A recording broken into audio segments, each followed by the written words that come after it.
Mesdames et messieurs, bonjour et bienvenue dans cette édition de l'actualité sur Avenir TV. Le 1er février en République du Congo, Pierre Ngolo et Isidore Mvouba, président du Sénat et de l'Assemblée nationale, ont appelé à la maturité, à la paix et au respect des règles démocratiques afin d'assurer une élection présidentielle de mars 2026 apaisée et sécurisée, en exhortant les acteurs politiques au fair play, les citoyens à la responsabilité et en condamnant toute forme de violence. À l'occasion du 5e anniversaire de l'Université Denis Sassou Nguesso le 3 février, le Centre d'excellence d'Oyo pour les énergies renouvelables et l'efficacité énergétique CEO a présenté aux étudiants les différentes opportunités de formation, de recherche et d'insertion professionnelle qu'il offre.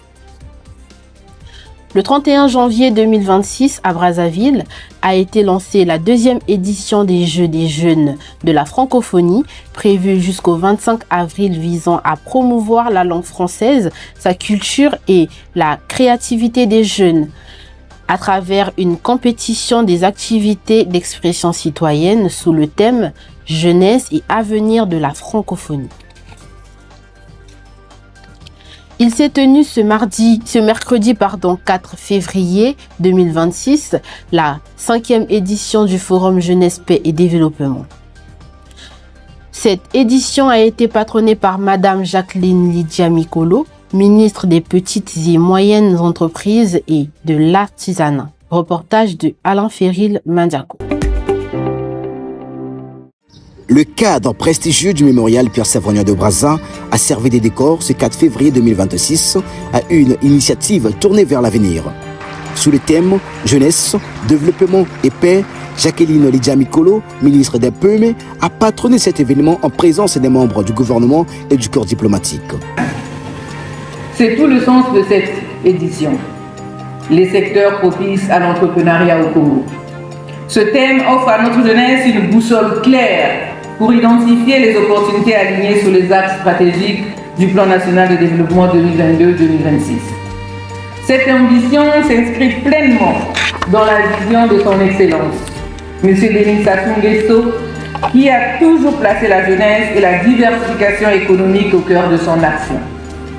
Comme il l'a si justement déclaré, la jeunesse n'est pas seulement l'avenir de la nation, elle en est la force agissante du présent. Chers jeunes, c'est avec honneur et une joie profonde que je prends la parole aujourd'hui à l'ouverture de la 5e édition du Forum Jeunesse, Paix et Développement.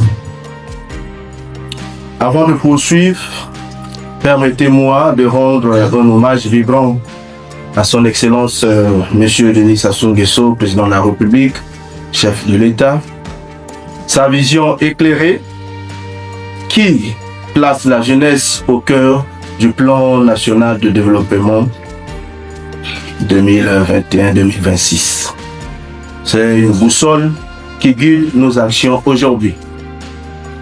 Fort de son impulsion, l'entrepreneuriat n'est plus une option, mais une priorité nationale pour bâtir un Congo prospère et diversifié.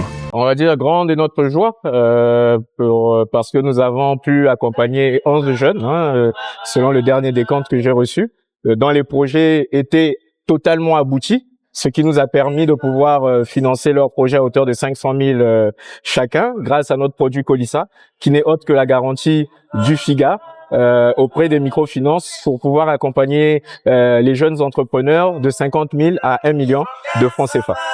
À l'international, le 1er janvier 2026, la Bulgarie a rejoint la zone euro, devenant ainsi le 21e pays à adopter l'euro comme monnaie officielle après avoir satisfait aux critères de Maastricht. Après un mois de transition, le 31 janvier a marqué le dernier jour d'utilisation du livre, la monnaie en vigueur depuis 1881. Le 3 février 2026, le fils de Mouammar Kadhafi a été tué lors d'une confrontation avec 4 individus armés non identifiés à son domicile dans l'ouest de la Libye, près de la frontière avec l'Algérie. Les circonstances exactes restent inconnues, mais des préoccupations concernant sa sécurité avaient été signalées. À Paris, les présidents français et tchadiens Emmanuel Macron et Idriss Déby Itno ont marqué jeudi un nouveau tournant dans leurs relations après plusieurs tentations notamment liées à la rupture unilatérale par le Tchad et de l'accord de défense qui liait les deux pays. Au sport, après 2 saisons et demie dans le championnat saoudien, le milieu de terrain international français N'Golo Kanté s'est engagé avec Fenerbahçe, a annoncé mercredi le club d'Istanbul qui a remercié le président turc Recep Tayyip Erdogan d'être intervenu pour faire aboutir le transfert. Merci de nous avoir suivis. On se retrouve très bientôt pour une prochaine édition d'actualité.